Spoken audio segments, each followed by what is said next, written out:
You wanted the best. You've got the best podcast. The hottest podcast in the world.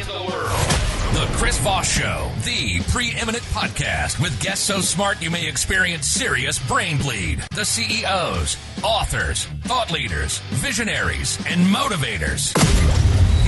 Get ready. Strap yourself in. Keep your hands, arms, and legs inside the vehicle at all times, because you're about to go on a monster education roller coaster with your brain. Now, here's your host, Chris Voss. Here's your host, Chris Voss. Welcome, one and all, to the big tent show in the internet sky, the Chris Voss Show, the ChrisVossShow.com. I just have to do that. It just makes everyone so happy. We're looking forward to CES Show, the CES Show 2023. Oh, my God, people, it's right around the corner. And we're looking forward to that. We're going to be interviewing a bunch of CEOs that we have slated for the show. We always do our annual events at the big CES shows. What is there? NAB, South by Southwest. A bunch of the tech shows that are coming up, ISE in Europe. We're going to be doing on-site interviews at the shows and interviewing all the different tech CEOs that are out there, some of the different things. So stay tuned for that. Watch for what's going on there. That's going to be really exciting to see. And, of course, we're excited to see CES coming up for the first time without the COVID problem, or at least we hope without the COVID problem. You knock on wood. But I believe next week we'll be interviewing my good friend Gary Shapiro, who is the CEO of CTA and in the CES show, technically, since CTA puts it on. We're interviewing him about everything that's going on, so stay tuned for that show. He's been a good friend of mine for several years, and he makes an appearance every year on the show. So we'll be doing our annual get-together and shoot the crap like a bunch of old friends and talking about tech and all that good stuff. Today, we have an amazing gentleman on the show. He helps minorities get into Silicon Valley and get high-paying jobs and success in there. And if you're not familiar with Silicon Valley, they pay pretty darn well. And you can achieve some success. In fact, I saw a teacher recently leaving the teaching community to go to work for Amazon. So, and it's a good community. It's innovation, and they seem to come out with all these really cool products that help us, except for that Instagram thing. That doesn't seem to have helped much. No, I'm just kidding. It actually has helped advance a lot of different people, especially into OnlyFans, I think, or something. I don't know. That's a joke, people. Anyway, he is on the show with us today. But as always, we want you to put your arm around your friend, your neighbor, your relative, your coworker. Don't put your arm around your coworker. Actually, I forgot. That's a bad thing. Don't do that. Just lean over to him and say, "Hey, have you heard about the Chris Voss Show? The family that loves you but doesn't judge you." You know, right now it's the holiday times. People are alone. They need a friend. You know, they need someone to reach out to, and they need someone, a family, a community that loves them but doesn't judge them, at least not as harshly as your mom does. Now go clean your room. Anyway, guys, go to youtube.com/Chris Voss, goodreads.com/Chris Voss. Go see the big 130,000 group on LinkedIn and join the Chris Voss Show newsletter on LinkedIn. That thing is killing it over there. We just love LinkedIn. It seems to be the only sane place left on the earth. Also go follow us on TikTok as well. Darrick DJ Johnson is on this show with us today. He is the CEO and founder of ITech, and we're going to be talking about how he helps minorities get into Silicon Valley, which is a very important thing in STEM support. Darrick, or we'll refer to him on the show as DJ, was born in Compton, California. So he has this great success story coming out of that neighborhood. Of course, if anybody's seen what was the movie Friday? What a great movie that was.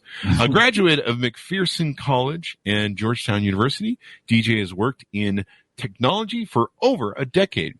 DJ launched his nonprofit organization, ITech, in 2019 and has helped place more than 1,200 people in jobs or mentorship programs in Silicon Valley throughout his decade-long career in the tech industry.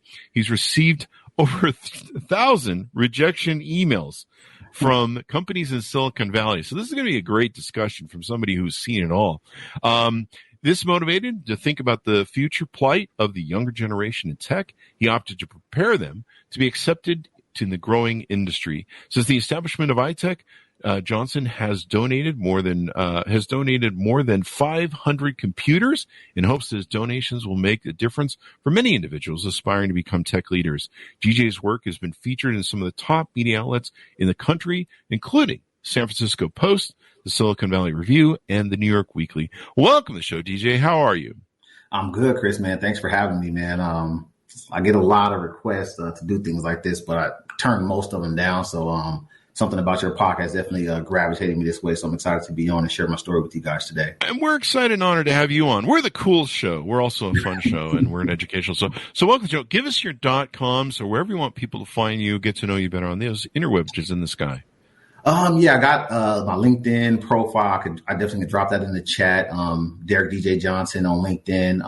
I'm DJack248 on Instagram, and then ITech248 is where you can find us on Instagram as well. We're not in the Twitter verse anymore. I don't have enough resources to run all of this stuff like I used to. I mean, we don't know if it's going to be around next week. I know, man. It's crazy times, man. But then if you want to check out what we're doing with iTech, www.itech0.com. So that's where you can find all the cool stuff that we're doing, and we're always on LinkedIn, like you said, keeping people updated. Seems like the only sane place to be at this point in time.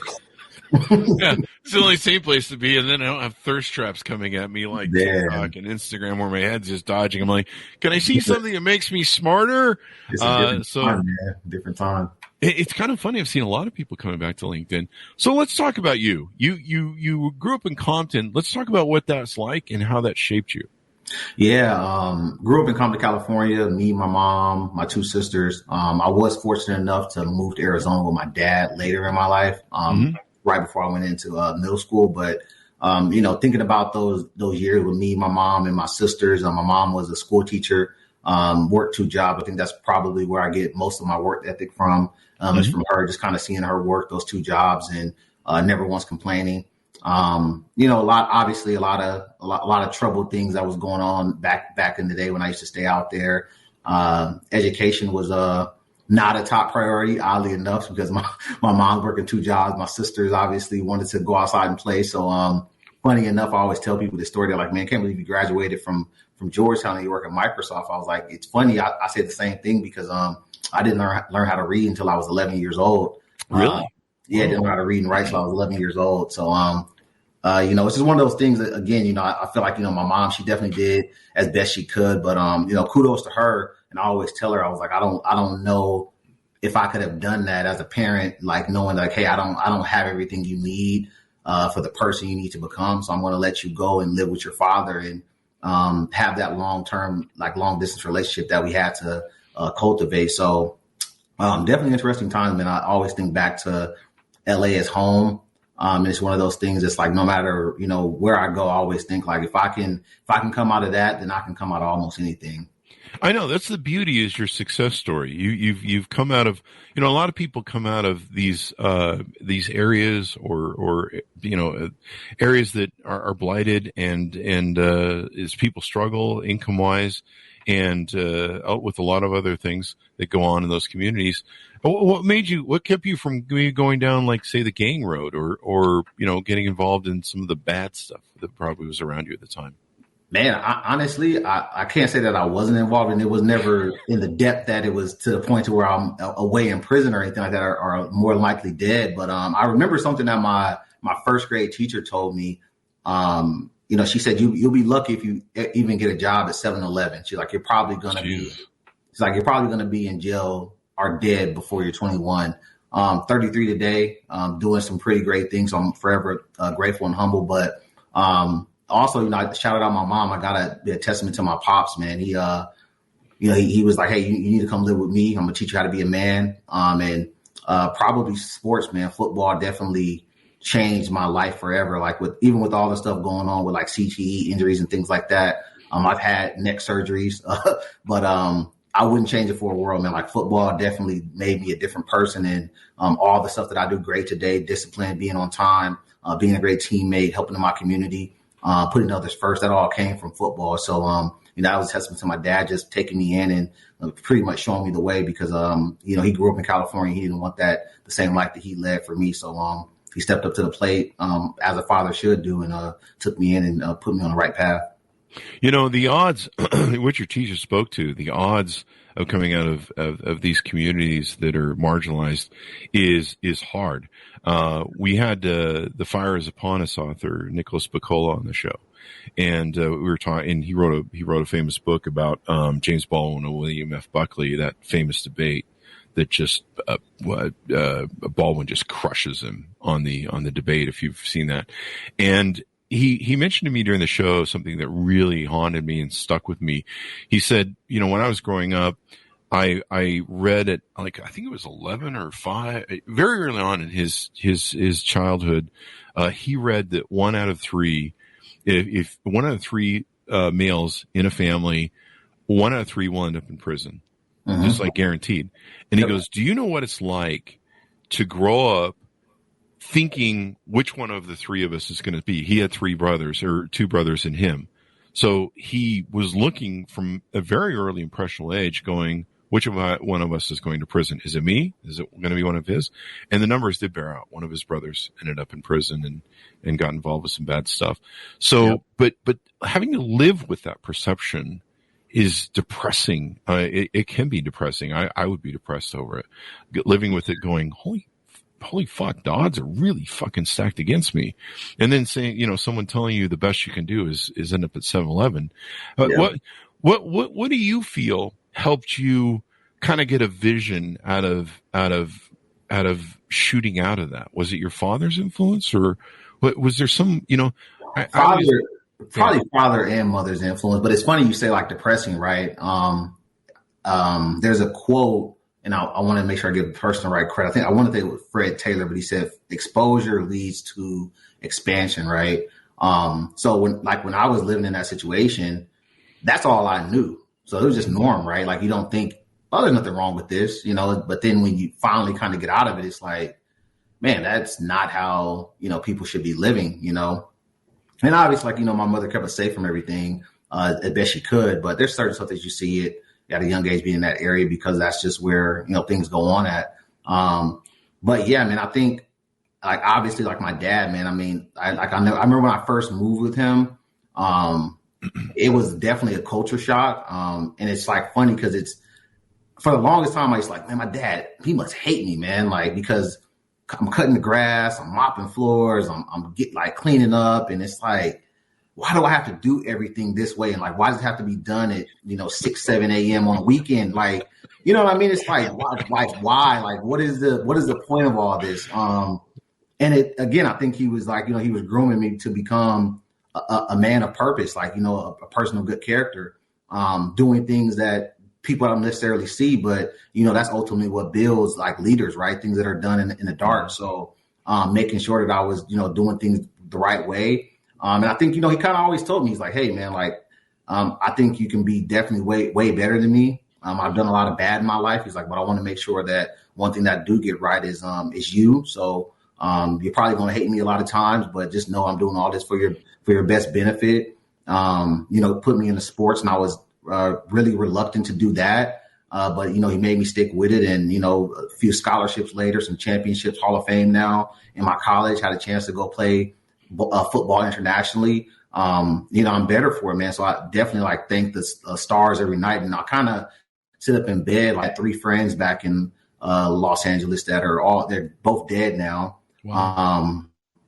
You think, I always think to myself, like, man, like, why me? But there was something that was deemed, I guess, early on that I was going to be one of the ones to make it and do what I'm doing now to help give back to so many. A mother tends to, you have to have both a mother and a father in your family, in my opinion, and a lot of researchers that we've had on the show. We've had researchers that have written a lot of books on boys, the rise of the single parent home in America. In America, we have the largest single parent homes ever. And I'm wondering how much of your, bringing your father in, and of course, sports is a man's thing. We have a lot of these incel generations and these boys that are lost in emotionalism, and sports has been taken out of schools as well. And we see a lot of that with the shooters. Every shooter, and we've had authors on the show that have talked about shooters and the lack of fathers in their thing. So I'm thinking fatherhood, and of course, sports is a man thing. We're men. We're designed to go out and kill. We're killers. We're designed to go compete, to go fight, kill the woolly mammoth. It's all caveman stuff when it comes down to it. And I think having that, also that sense of purpose. I remember with my dad, argue with him a lot. He was like, "You can mow the lawn." I'm like, "This work crap is bullshit." Yeah. And but men teach their sons and daughters how to prepare for life. You know, mom will coddle you and hug you, and you'll scar your knee or something. And she'll give you some loving and patch up the thing. Your dad will just be like, "Suck it up. Life's not fair, and get used to it." And you're like, "Well, that's not very nice." But then when you get older, you're like, "Thanks, Dad, for kicking me in the ass a couple times." Yeah, I mean, you realize that's the real world, right? Like the real world doesn't give out hugs and kisses often. Let me say that. You know, most of the time it's like, you know, we don't care what you got going on. You know, get better, do better, right? So that's what my dad taught me. And to your point about the sports, man, when I think of football, I think of discipline. Having to wear certain uniforms. I played for one of the most winningest coaches in high school football history in Arizona. And I just think about all the stuff that we had to do. Like we couldn't wear certain colored cleats. We had to like earn our gloves. We had to wear like long white socks. And it's like, you look back on that, like, man, why do we have to do that? But it's all needed, right? To today's society. Like there are certain things you can and can't do. And if you try to go against the grain too much, you know, you end up getting in trouble. And I've seen a lot of people, oddly enough, that couldn't become disciplined in football and not disciplined in life, and the results show. So how'd you work your way into Silicon Valley? Interesting story, man. So came back home from playing football over in Germany. Was thinking I was going to, you know, end up being in the NFL. Didn't work out. So kind of always knew I wanted to get into sales. Didn't really know much about tech sales at the time. Luckily, one of my friends who was working in tech sales had told me about this job. It was literally 40 cold calls a day with another like 60 leads that kind of had came in that were considered qualified leads. So looking at like 100 calls a day for 8 hours a day, 5 to 7 days a week, 5 to 6 days a week. That was like my first gig. So I got that job selling computer certifications for University of Phoenix.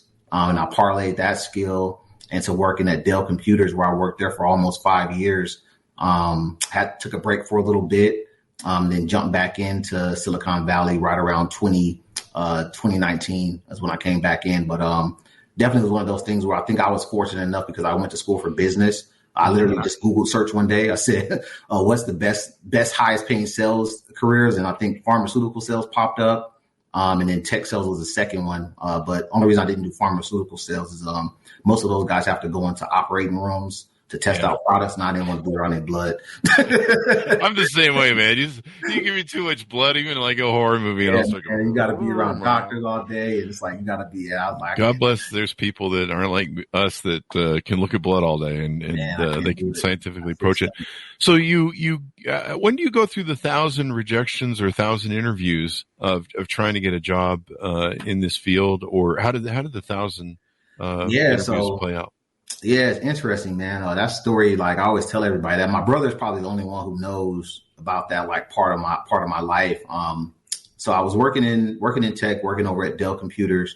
Felt that I had been kind of like wrong, and I probably should have like just sat down and had a conversation with people at the job at the time. But ended up leaving Dell Computers. So I left there. I had like probably on paper, you could say I probably had like close to like 5 years experience, but it was like pushing 7. So I left there, decided to try to do my own thing, try to become like a sports agent. Had that business going for about 2 years until it flopped right before 2019. So I figured like, hey man, you know, try my hand at entrepreneurship. Didn't work, but I've seen people all the time, like stay-at-home moms or somebody that's coming from like a finance industry or something like that. People that have career breaks.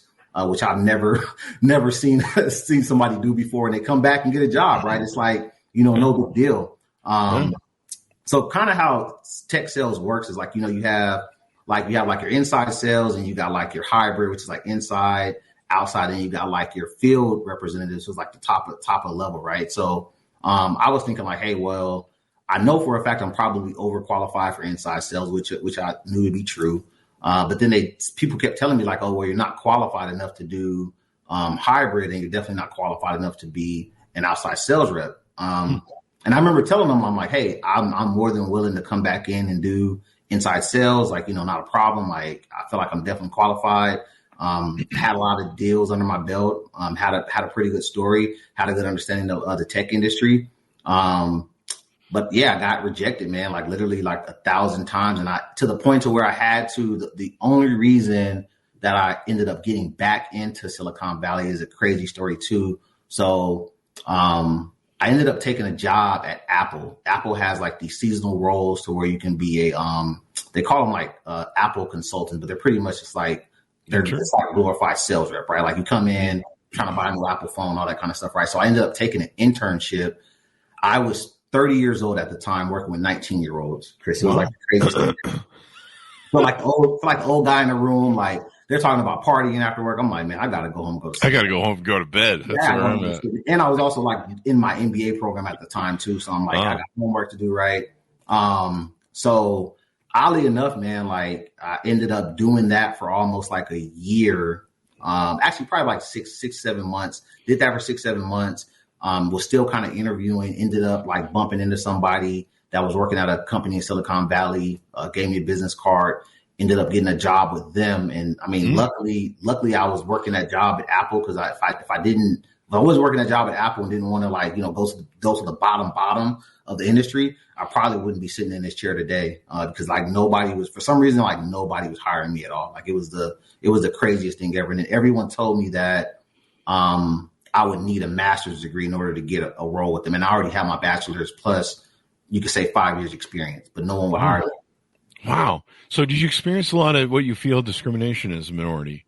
Because that's what you kind of helped do with your company. I don't even know if it was discrimination, more so if it was just I think that I always try to put myself in their shoes, right? I think they like, okay, well, obviously he understands the business. Is he truly dedicated? Is he going to get an itch again to go back out and work on his own? So there's the investment kind of concern there, right, from their side. And I think the second piece, to be honest, I think they probably feel like, well, hey, if we do hire him, will he truly be happy in this role that he's clearly overqualified for? So I don't want to say like discrimination, but I think it was just one of those things where it's like, if I could go back and do it all over again, I would have done things differently.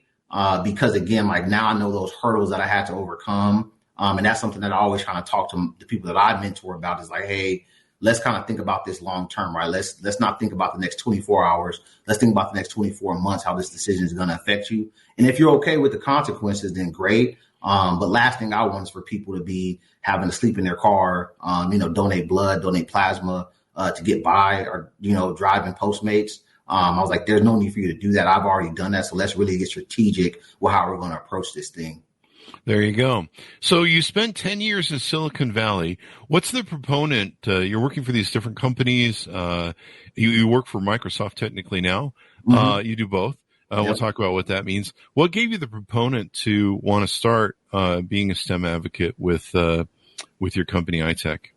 Yeah. It goes back to my job search and my journey, right? I remember going on these interviews and getting all those rejections. I mean, what's the saying? Insanity is doing the same thing over and over, expecting a different result. Yeah. So I'm like, maybe there's something I'm doing wrong, right?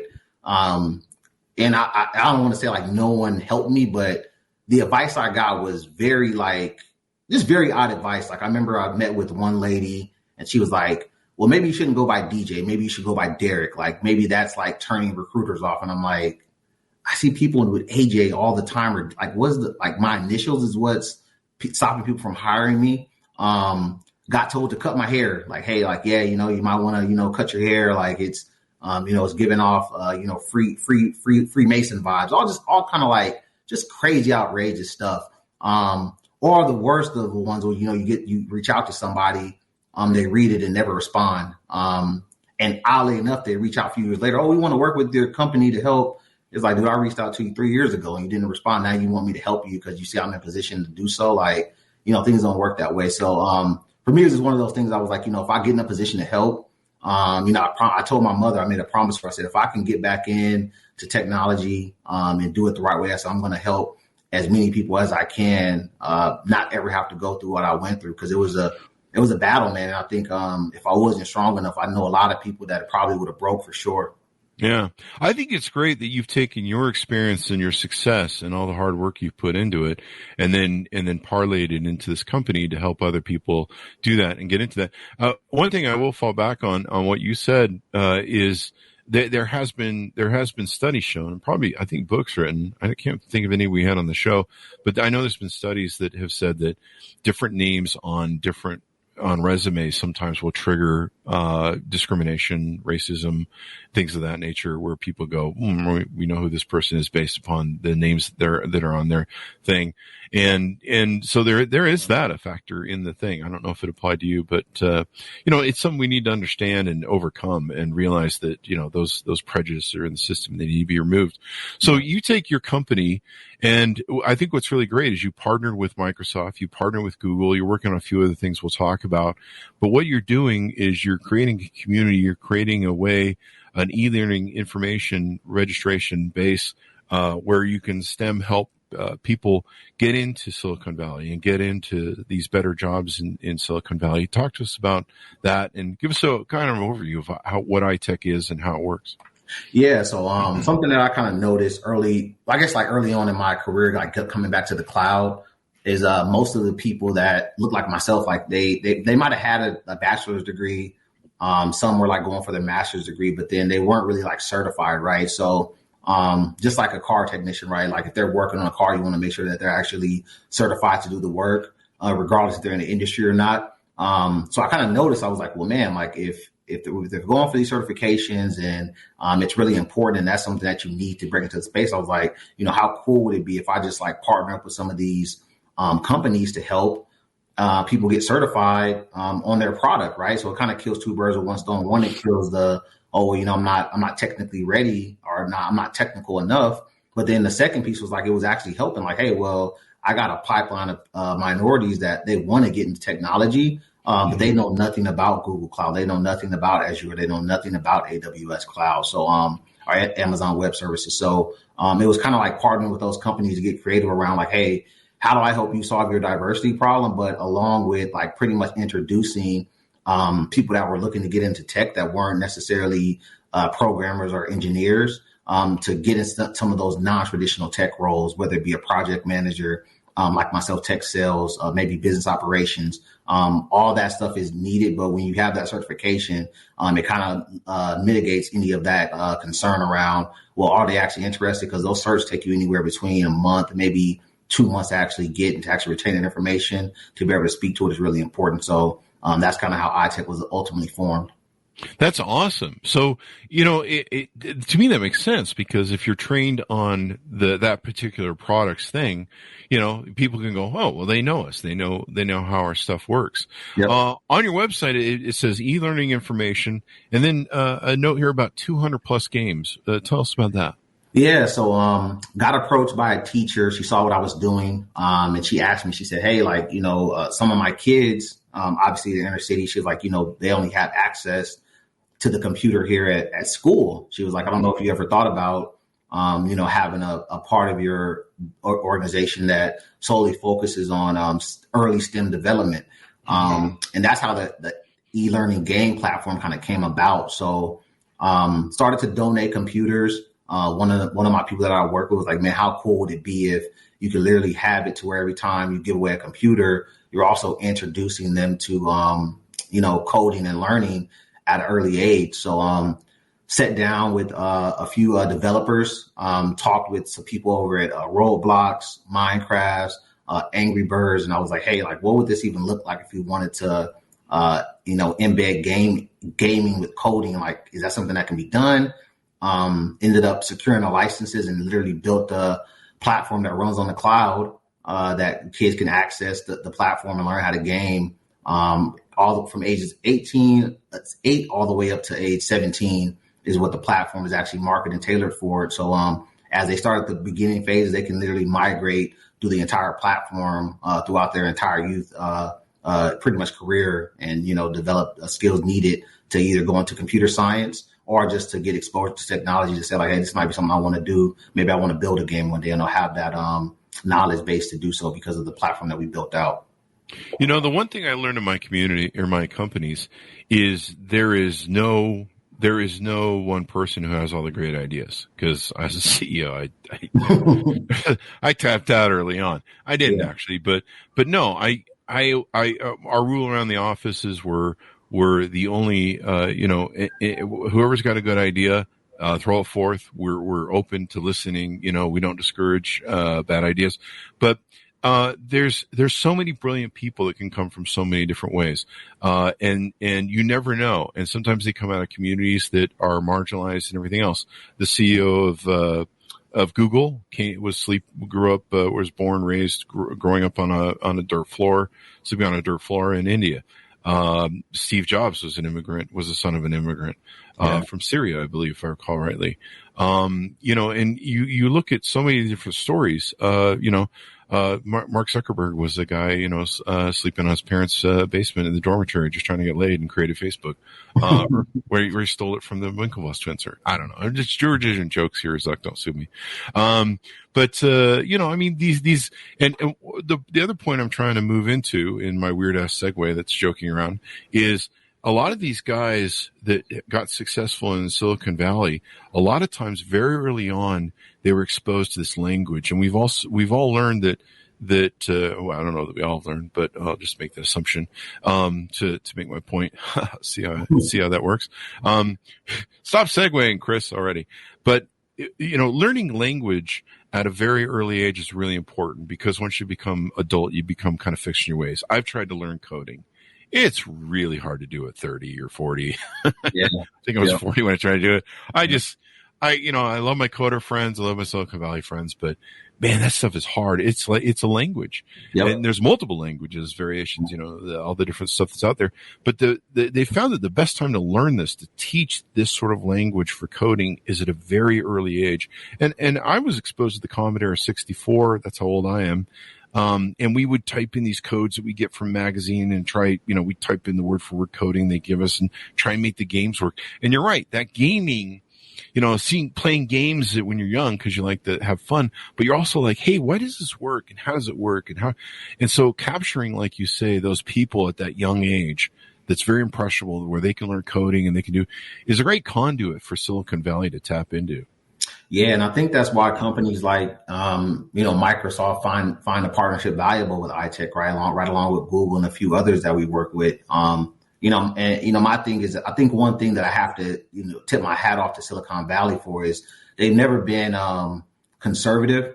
They always been progressive, right? So the fact that I could work for the company that I work for, and then also them to say like, hey, like we definitely see what you have going on outside of work. We want to help you scale that, right? We want to help you use the machine that we built to help reach so many others. Most industries don't allow that. And then something that also kind of hits home is like, the way I wear this kind of stuff to work, right? A hoodie with some jeans, and I'm customer facing. Don't have to pretty much like tone it down or put on a suit. It definitely speaks to like the values of where the industry is, the culture that's there. Now I know from where I grew up, man, I can't think of how many times people came for career day. They were in a suit and tie, and you just kind of wonder, like, man, I've never seen a suit and tie a day in my life. Like, does this guy really relate to me or look like me? So I think it's a different impact when you can come in wearing the same shoes that they're wearing, having a hoodie on and letting them know like, hey, man, there's a lot of us that look just like you,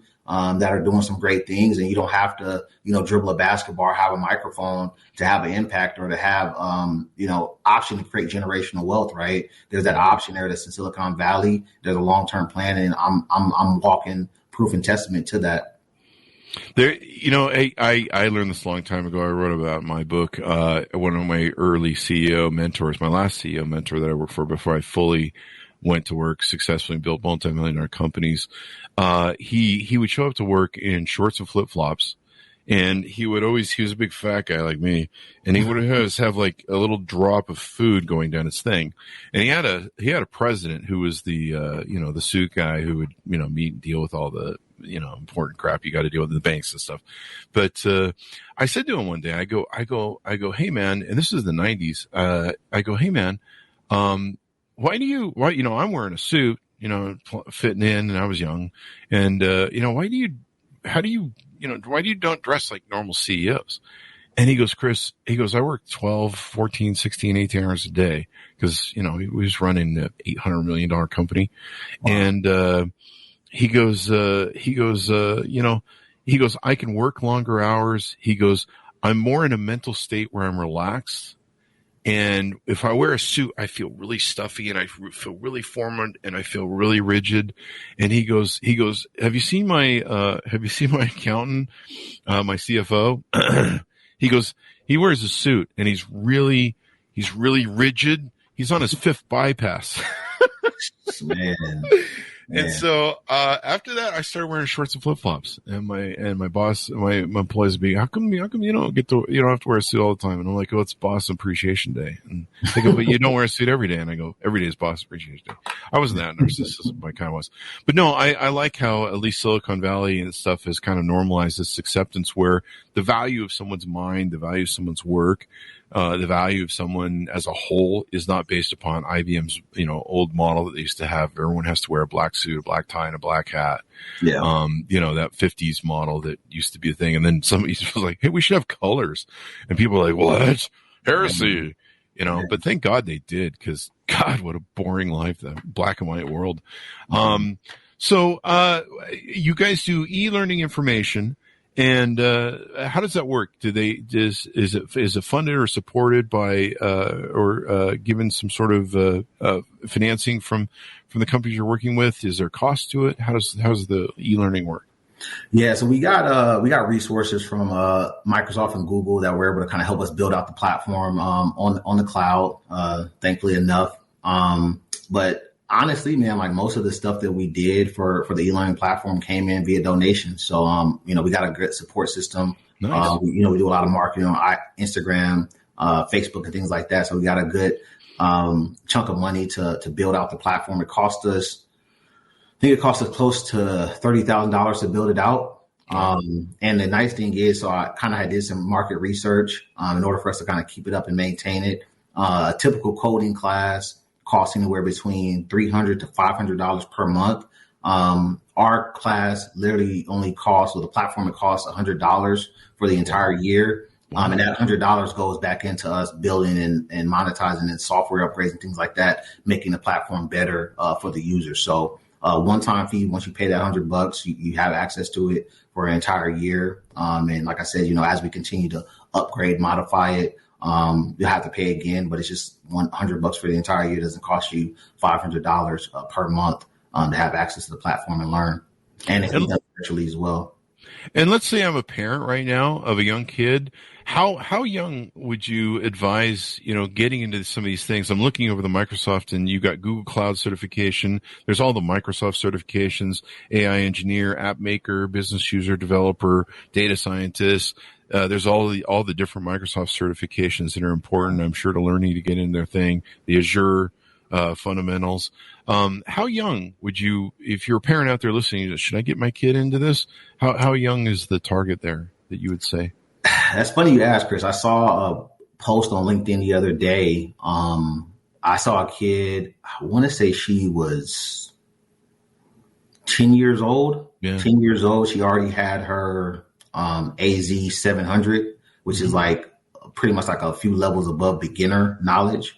He was 10 years old. So I think it's just one of those things. Obviously, I always tell parents, like, the earlier you can start them, the better. Obviously, you don't have to get them certified in Azure because it's going to change. But just getting them that exposure, right, to, hey, what is cloud computing? What is cybersecurity? They watch Netflix. Hey, Mom, how is Coco Melon on the screen right now? We don't have a DVD of it, right? So just breaking it down, explaining it to them that way. But I got my nephew. He just turned 5 years old. He's on the platform for e-learning. So the sooner the better, man, just to give him that exposure and just start to work those muscles. Like you said, learning a language at an early age is probably the best way to learn it and retain it. So the sooner you get them started, the better. That's if they show interest in it, right? Get them involved. You don't want to force kids to do what they don't want to do, but definitely, questioning why things work is really important.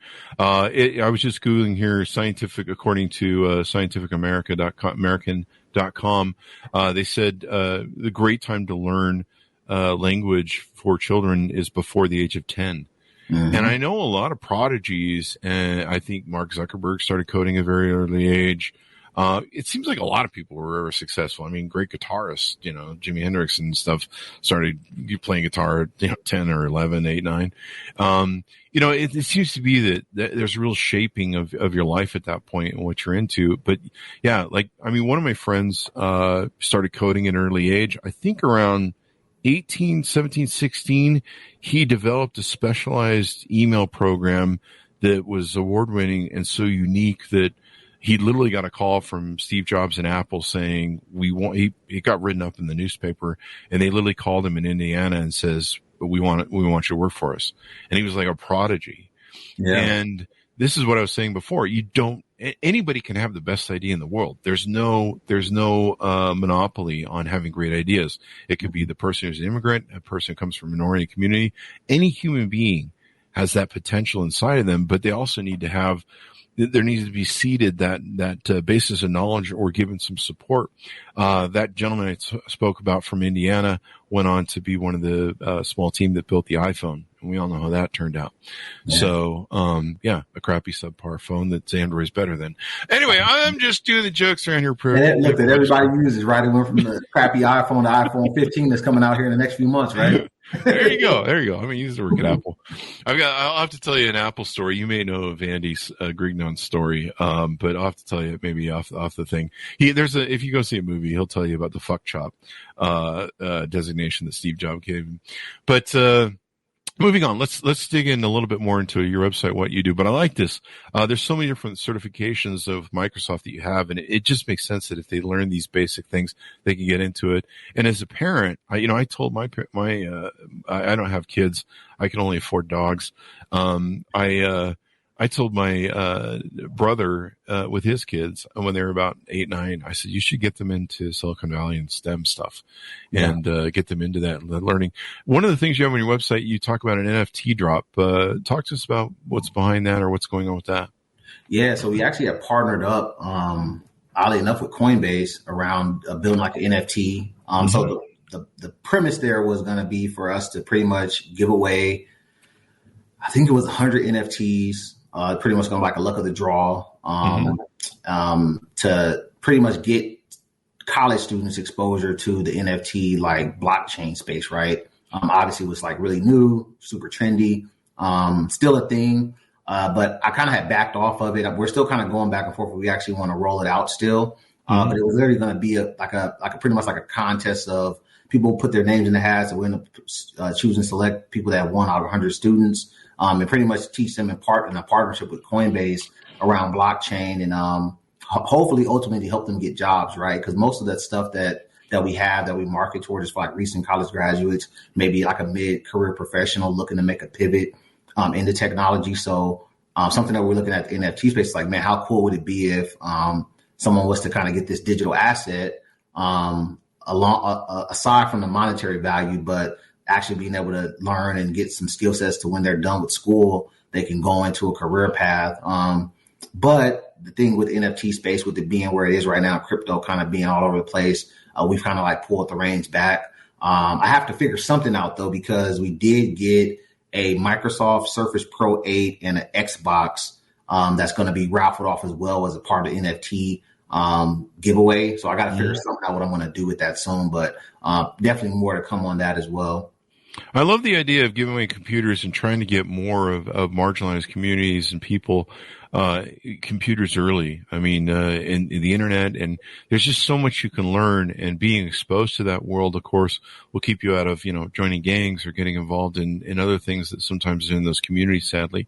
Your platform includes 200 coding courses, 500 coding quests, 750 fun challenges, different things to engage people's brain. You also teach people different variations of coding and creative tools. Talk to us a little bit about that, if you would.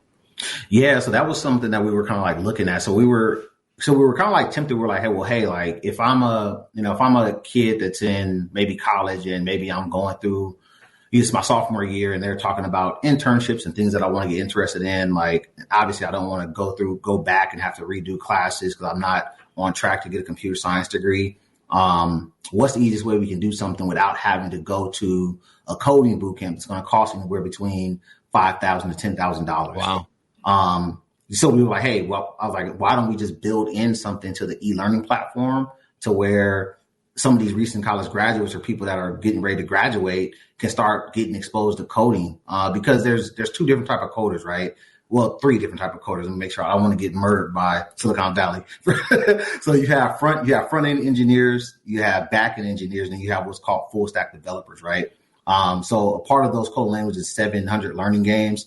All three of those different variations of coding is available. If you only want to do front end engineering, we have stuff for that. If you want to do back end, we have different games and skill sets that you can get for that. If you want to do full stack, there's a journey and a kind of like a roadmap for you to get certified as a full stack developer as well. That you can learn while you're still in school and not having to pay the $10,000 mark that it costs to be in a coding boot camp while trying to still remain in classes. So that's something that we had kind of looked into because we were kind of going back and forth around, do we want to do a coding boot camp? And something that I kind of prided myself on. I was like, hey, I'm going to do the same thing that my mother could afford for everyone else. And I don't ever recall she did. She never showed it to me, her having $10,000 in her possession as a single working mother, along with the single dads that are out there working. They don't have that type of money to just spit out and kind of like throw away on a class or a course.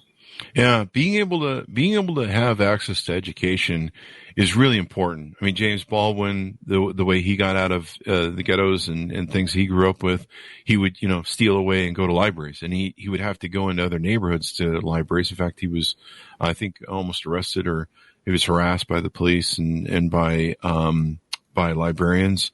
But he would go learn stuff, and growing up and being able to get out of whatever you're into, or whatever sort of environment you grow up in, and being able to see a vision to get out of that, it's really important. You guys have placed over 200 people in technology.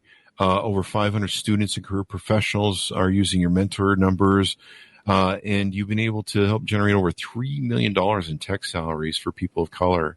And you just started this in 1999 or 2019? Yeah, 2019, man. I think obviously I'm no idiot or anything like that, or not oblivious to what was going on when we started. I think a lot of it has to do with things that were going on around diversity and inclusion. So that was able to kind of help accelerate our numbers. But something I'm proud of is I think I had checked before I jumped on the call today. I think our numbers for salaries is upwards of, I think it's $5 million to date, along with an additional 300 jobs that we're able to place. So we're right around 1,500 people that we've been able to place with jobs in technology, right? And I think the biggest thing I think about is just the long-term benefits. Start talking about stock options, the amount of financial gain you can make, and then the network, right? So I'm definitely proud to say, we're definitely a part of the solution and not the problem with just helping bringing the tools and resources to people. Because like you said, opportunities most times just come from, hey, what access do I have to information and what I'm actually going to do with it at that point. So we've been being able to beacon of hope for some of the people that probably feel like this wasn't a path for them 2 years ago. There you go. And you're partnering with Microsoft, Google, TechSoup, and Boost, I guess. And then do you want to talk about what we were talking about in the green room about another company or some other companies you got in the works? Yeah. So fingers crossed, man. We're working with Amazon Web Services right now to potentially launch. So I'm an athlete, so I always got a game plan, right? So our long-term plan here is to hopefully end up being in the venture capitalist space we'll keep what we have in store, right? So we're pretty much training kids in coding, helping them get scholarships into college. Hopefully they'll stay in the program through college, and they'll help kind of building applications and things like that. And ultimately, when they come out of school, instead of having to go into a incubator that they might not be able to afford or internship, they can pretty much come into our company and help us build out hopefully the next Facebook or Twitter or Uber or something like that. So that's what we're working with Amazon with right now. So hoping that we can get the accelerator grant to start building our ideas and platforms all in Amazon cloud, along with their funding for people of color. And hopefully we can get that going and we can start ramping that up and be having that VC platform rolled out here by 2025. Fingers crossed. Definitely, definitely. In fact, I'm going to refer somebody to you I know who used to work at Amazon, and he was a deal maker, basically in a VC or for Amazon, and he could make deals. So I'll have to refer him to you. I know he's doing different projects now, but I was going to say the VC business needs to have more diversity, inclusion in it. I know they're trying to make that work, or they say they are. Let's put it that way. Yeah.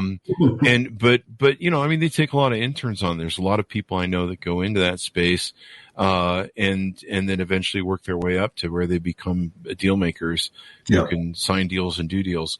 It would be great to have some of that. Is there a reason why, it really makes sense to me that companies like Google or Apple or Microsoft or these companies should almost have offices in some of these marginalized communities like Compton and stuff to try and give a better reach out? Because, like I said, there's no one who has a monopoly on ideas. You never know where the great next big thing is going to come from. Yeah. And I don't want to speak for like Google or Microsoft or anybody like that. I know that they have people that work in that lane, right? As far as like, hey, we're going to go to, some outreach, underrepresented communities and things like that. But I don't think they have enough resources. And also, like I tell people all the time too, like if you're, like myself, on something I pride myself on is doing at least 4 speaking engagements on each level. So I do 4 speaking engagements a year for elementary students, 4 for middle school, 4 for high school, and then 4 at the college level, to help kind of spread the word, right? Because they can't do everything on their own. And, I'm a firm believer of like, okay, if you're going to complain about it, what are you going to do about it? So, a lot of people sit around, we don't have enough this month. It's like, okay, well, when's the last time you went over to your local community college to let students know, like, here's the path that you need to get if you want to end up getting into, a company like a Google or a Microsoft or just tech in general, right? But yeah, I think there has been talks around going into those communities and, doing certain things and stuff like that. One of our goals here with ITech is to ultimately try to have an ITech center built in, the cities like Compton, Baltimore, some of those underrepresented communities to where, just like the Boys and Girls Club, you can go and learn about STEM opportunities, right? Whether it be science, technology, engineering, and math, and you just go and get well versed on it. Shameless plug right now. My soon-to-be fiance, she has a STEM program as well, Black Girl White Coats, and they actually help underrepresented women in the medical industry find mentorship, scholarships, and things like that. So kind of our ultimate vision and something that kind of brought us together was maybe hopefully building a center to where they can go and get the source resources they need and have opportunities to go and learn about the technology industry along with the medical industry in those communities, like you said, that maybe some of these bigger companies are maybe missing or overlooking. Definitely. You never know where the next big idea is going to come from. You think about if we had some sort of conservative, immigrant policy that would have blocked Steve Jobs' father from coming into the country. Crazy. And so many great people. Even with what we've seen recently with Twitter, this is a big time where some of the greatest ideas come out of the biggest recessions. The 2008 recession, we saw basically social media was created out of there. Yeah. And even VCs right now are ramping up going, we know what happens, even when all these people are getting laid off, you see people that have gotten laid off from Twitter. One of those guys probably, I don't know. Twitter, you never know.